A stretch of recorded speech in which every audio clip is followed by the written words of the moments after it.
Not that I am getting old and losing some brain cells of memory, but that's probably a statement I can make now because I can't remember if I've done the part one of this podcast episode before. So you saw in the thumbnail sketch, this is called Be Unrepeatable Part 2. I'm pretty sure somewhere there's a part one. Either I did it, I've done it, or I never published it. I don't know. But just for record, and just as a caveat, maybe I did it before, part one. But anyway, this is called Be Unrepeatable Part 2.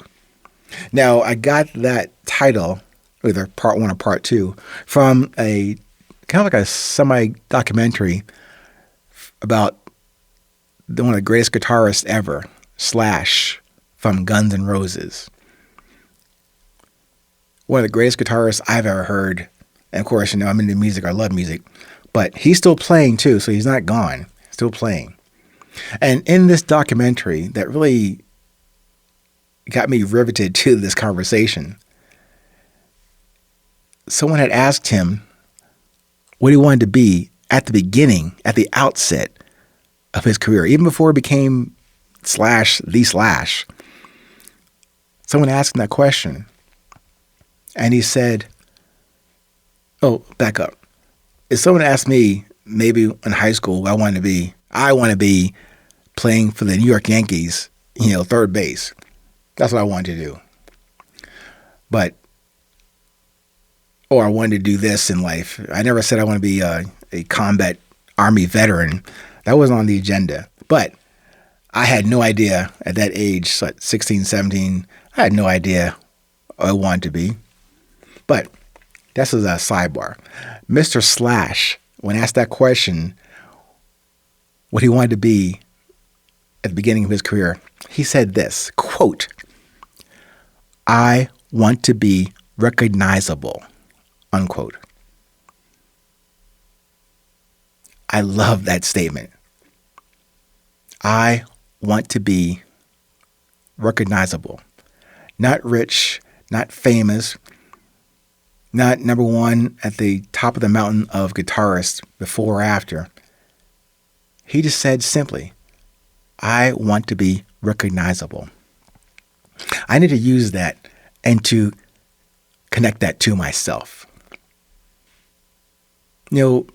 Also months ago had a episode that was called, something about fitting in or standing out. That thing about don't try to fit in because you were born to stand out. Not a good idea, or should be a priority for you to fit in.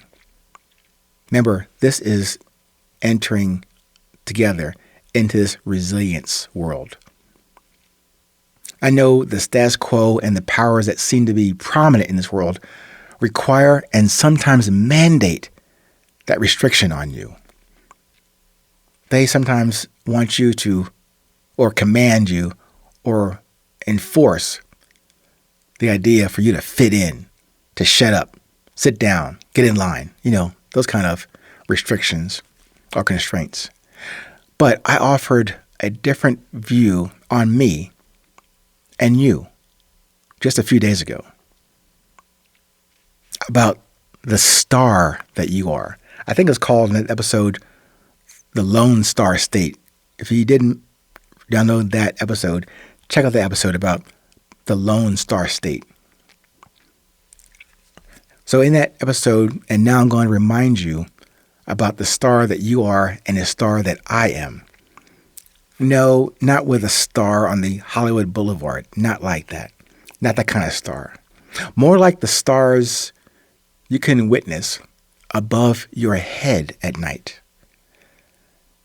But also among the stars you walk with and around each day on your resilience journey on this earth. A long way to say that you really do not have a choice about standing out or not standing out. You are a star. Maybe a humdrum, whatever star like me. You know, a usual, common star. But you're still a star. You are unrepeatable and recognizable. How?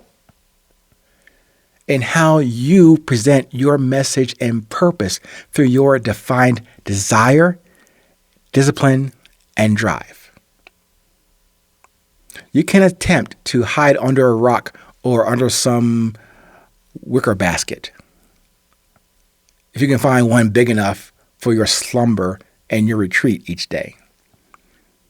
You're going to shine whether you know it or not, and whether you want to or not.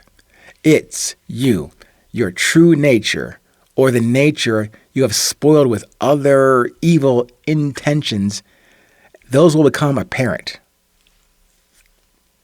I only suggest, advise that you take the higher road or path and allow your internal light to shine as clearly and as possibly close to the original design for you. Not by you. Keep in mind what I just said. Designed for you, not by you. Asking you to embrace your uniqueness, the positive, the production side. To recognize and be unrepeatable. Remember, there are no two things in this universe, in this galaxy, like you. Good, bad, ugly, indifferent. There's nothing in this world like you. Even if you're a twin, it's not like you. We're all different. We're all unique. No one is special. But how you express the talents and the gifts graced to you, that's when you stand out. That's your choice, to become recognizable and unrepeatable. I said, here it comes. And you better recognize yourself. No need for you to meld into the background or behind the curtains or in the closets. One of the key parts I put into the book, resilience, the beauty of presence. Even though I gave you some general steps in the process models for life in that book, even in the first opening pages, I gave you a quick summary of how to access your resilience. But the last step was to take it outside. Sure, it's fantastic stories you can tell yourself in your room, behind a locked door, or in the shower when you're naked. But can you take that positivity, that courage, and that humility outside? Of course, first, put some clothes on. But when you go outside, be recognizable, be unrepeatable, and then, of course, stay present, stay current. And while you're out there, tell someone, hey, it is always 8:20.